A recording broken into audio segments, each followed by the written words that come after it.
But yeah, I don't think if he had got to stay, he would have never. Those girls might not have ever. The pieces they did find and stuff maybe wouldn't have been found. Insane, right? Yeah, Just fucking sick, wild. sick. Yes, indeed. All right, so we're gonna continue on with some more of the victims. Amy's gonna read. Okay, we got Roberta Parks. Okay. Oh no, okay, sorry. We're on Brenda Baker. So she was 15 years old. She was a runaway, and she was found 6/17 in 1974. She was in a horrible state of decomposition. The cause of death could not be determined. No personal information, no details about this victim. She was found in a park, and Indian name. yeah, that's the Suma Sama. It's No? that one. Oh, okay, yeah, that's just as bad. Millersville. Okay, I'm gonna spell it. Pennsylvania. Yeah, Millersylvania Park. Yeah, in Washington State. Yes, in Washington State. And then that was in 1974. Okay, and then also, okay, so that was 6/17, and then 5/6. No, I'm sorry. Yeah, she was found. It was 5/25 is when she was missing, and then she was found 6/17. Okay, but here at 5/6/74, there was another girl reported missing. This is Roberta Parks, and she was found in the Bundy graveyard. Okay, in 75, they found her skull, but she was missing from campus of what is that? OSU. Yeah, Oregon State. Yeah, she had. Sorry. No, you're fine. Okay, no, if you want to. Okay, this is Roberta, and this is the one reading this I feel bad for. It says Roberta had one hell of a week. Okay, following up to her disappearance, she had a breakup with her boyfriend. She was and that put her in a bad mood, leading to a heated argument with her father, who actually had a heart attack after the disappearance. That's all. No, he had a heart attack after their phone call. Jeez, yeah. So that's even worse. This poor girl. Okay, so then she decided after that to have coffee with some friends, and that evening never showed up.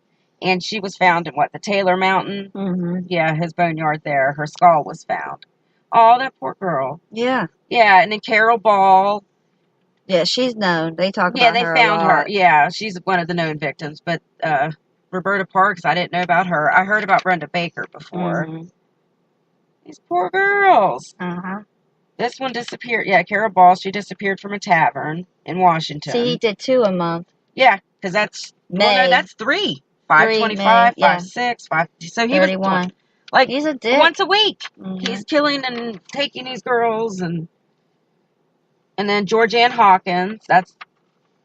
he said where her head was. I don't know if they ever found it, but he did say where it was.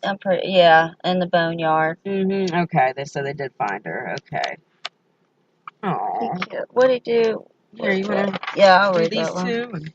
Okay. Oh, are you getting upset? No, it's just, those poor girls. Okay, so Roberta, following the breakup, and she disappeared with her dad. They did say that her sister had called her, gave her the good news that he was fine, and that's when she decided to go get coffee. So from Flame Tavern in Washington, at the end of the night, Brenda Ball, she was spotted traveling with a handsome man who was in an arm sling, and this is the first sighting that they noticed that he was using some kind of shenanigans, charades to get women into the car. So she was also discovered on Taylor Mountain in Washington State. The sad part of the 70s, so many young people were hitchhiking all the time and running around, and this is when the hitchhiking thing, this is really when people started to really notice. Because outside of Bundy killing crazily, we had so many serial killers in the 1970s, man. We did. We keep saying that, like, people were fucking off their rocker. Joel Rifkin, like, I can name a bunch. Arthur Sawcross, they were all this, Yeah, 70s, absolutely. 80s, and there's a lot that have never been caught. Like the Bible Belt Strangler. Those 60 drug babies. Fuck if I know. Maybe they were doing signals or fucking putting something in the fucking, I don't know. But they were fucking crazy. Yeah. White men were crazy. So March 1st, 1975, students were walking on the mountain and stumbled upon the grisly scene that came to be known as Bundy's graveyard. Cops would soon discover many more skulls and unidentified bones 2 days later, March 3rd, 1975. So Hawkins, like you mentioned, who's unknown, was June. So we end on May 31st, and then 1 year later in March, they find this graveyard.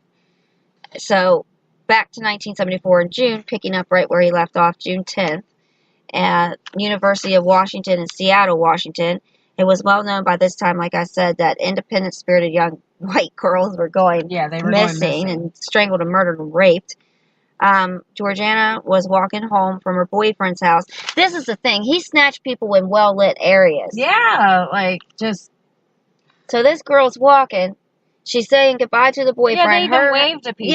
Yeah. She stops, talks to people in the window. She just got to cut a 400 corner. feet, I think they 40. said. 40 feet. That's even worse. Just cut a corner. Somebody's seen him pacing back there, like, twiddling around. Really waiting on her. Yeah. Because obviously he scoped him out. She was taking too long. Like, he scoped him out after that. He didn't break into their houses as much. He would take him that way, too. Right. So, Bundy confessed how trusting she was, and as he asked for help loading items into his car, he wore a cast. The second time, as far as we know, that he started using this cast. Mm-hmm. Bundy claims bones found 9/6/74 was that at that lake Sammamish. Yeah, that's another Sammamish, Washington State Park, or not, in Washington. It's a state park in Washington. So, that was his second burial ground. Multiple people were found there as well. But they don't really have any idea if it was her or not. He just said that. And then the two girls that went missing July 14th at the beach, Janice Ott and that other little girl who was 23, and Denise Nashland, age 10. She was beautiful. And they both were found at the Sammamish State Park. And that was discovered 9/6/September 1974. And then they snagged him up, like, a few times. That's when everybody started calling on. They put out a sketch at this time. Right. So Denise and Janice, he said that they put them both together and made them watch each other get fucked up, basically. The one girl, Denise, went to the restroom. Lots of women reported that he had tried to get them to come back with that him. day. Right, Yeah. so that's why they came up with the sketch of him. Yeah. And his name being Ted, and that he drove a tan or brown VW. And very handsome. Yeah, approachable. And the cop still said that a law student can't They interviewed him, and it's like, no, it can't be this guy. Even his girlfriend says it's him, and they're like, it can't be this guy. They found his stuff, and they're like, it can't be this guy. And at the same time he's killing in Washington, he's traveling between Washington and Oregon, back and forth, and we'll get to those murders in a minute. And killing there, too, yeah. So Colorado is what really fucking got him, and that was 1975, and they started picking up on him in 76, and then eventually snagged him. God, man. Yeah, that's a long time. But they could have stopped him. Every week. They could have stopped him. It's like 4 victims a month, pretty much, give or take. 3 or 4 victims a month. Right. For, like, what, a 4 or 5 year span. Yeah. All right. So in 1974, when he's traveling around, he has Utah in 1974 too, which he was doing hiking trips and all of these things. So in Utah, he picks up right away in October. Okay. And that was Nancy Wilcox, and she was 16. Detectives believe Nancy is Bundy's first victim in Utah, although she was never recovered. He said she may have been with Debbie Kent, who was another one that's famous and publicized, south of Salt Lake City. That was October 2nd. I feel Melissa Smith, he fucked up too. So Melissa Smith, 17, disappeared October 18th, about a week later after the 2nd, and she was found the 27th. So she was a daughter of the police chief, like we were saying, and she went to a local police parlor, and she was supposed to go to a slumber party. So on her way back to get her things to go to the slumber party, she never showed up. And this is when they realized that he would beat them with a crowbar. Basically, beat the fuck, like just, bash their skull. Right, and they beat her to death, and strangulation was the cause of death. She was found nude, raped, and sodomized, and she lay deep in the mountains of Utah, which would become his third base layer. Right. And then there was Laura Amy, 17 again. From the Wasatch Mountains was his third burial ground. And they found it 11/27/74, November. So on Halloween night, this intoxicated girl leaving a party who was also known to be running away and disappear and wasn't missing, or went missing for 4 days before anybody had noticed. Right. So she was beat so bad that they couldn't even recognize. She was unrecognizable, and she was found what appears to be, like all the others, raped, strangled, and beaten with a crowbar, and found nude. And she was also found at their dump site. Debbie Kent. Mm-hmm. She was never found. And Debbie Kent and her parents were out of school play. This is when, at the same time, hours earlier, he tried to kidnap Donna. What is this? That's the same dude. Oh, that Donna. Donna DeRoche, 18. Yeah, and okay. she's the one that got away. So she got away. She was at the police station. She's got these handcuffs on her. Yeah. Right. And they find the freaking key at the next girl that he got that day. Yep. Yeah, so, and that the key to victim, those handcuffs there. So, if that wasn't God or whoever, karma, tying it together, like, guys, it's all connected. Oh my goodness. The cops so that was Laura Amy, that the key was the Yeah. only thing found. Right. So, and they did find her, like I said, she was beat to death. And he was probably just fucking pissed off that, oh no, she was never found. I'm sorry. Okay. That was so that was Debbie Kent with the key. Yeah. Witnesses do say that they heard screams, but didn't see nothing. And her father witnessed his V-Bug leaving in a hurry because he was late for the Picking play. her up. Right. So Carol, you want to tell the story about Carol getting away and basically what he would do to the girls in the car? Do you have it? Well, I thought you knew. Well, yeah. Well, yeah, there's notes about it right there. Okay, here we go. This Sorry. is Carol DeRoche. Okay, she was 18 at the time and when she was attacked by him, and this was in Salt Lake City, Utah. Okay, so while she's shopping, Bundy approached Carol inside the local mall. Who said Roseland, Officer Roseland, right? Mm-hmm. I think the documentary called him Officer Roseland. Yeah, it might have been. Was what he but said okay, his name well, was. he approaches her, and I mean, she had a really nice car too. It was like her pride and joy, so he had to have been. It was a BMW, I think, or something. No, it was like a Mustang or a Okay, Camaro, something like that. But she's like really proud of it. So he tells her, "Hey, I'm Officer such and such. There's been a guy trying to steal stuff from your car."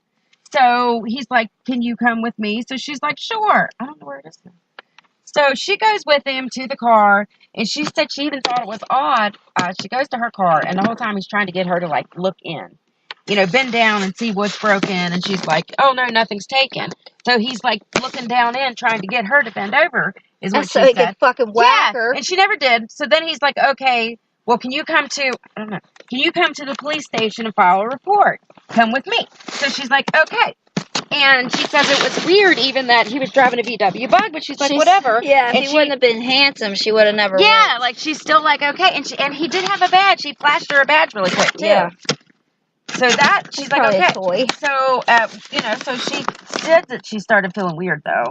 Because he went in the opposite direction? Yeah, he passed where it would have been. And, headquarters, he kept saying. He gets one hand. Yeah.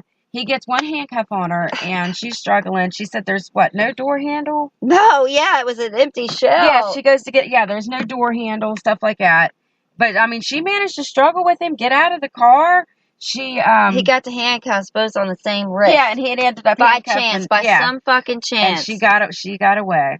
She whipped his ass. Yeah, he came around to whack her with the thing, and she somehow got out, and the older couple him off and ran to the car that was coming and stopped their car and got in their car. And then later he went and grabbed Debbie Kent. She's never been found. Yeah.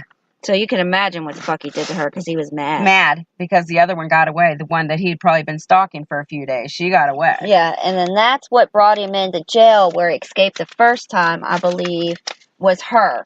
For aggravated kidnapping and assault. And then they was like, hey, you murdered these people. Yeah, hey, you're probably connected. And you follow that profile. And they let him parade around, those police did.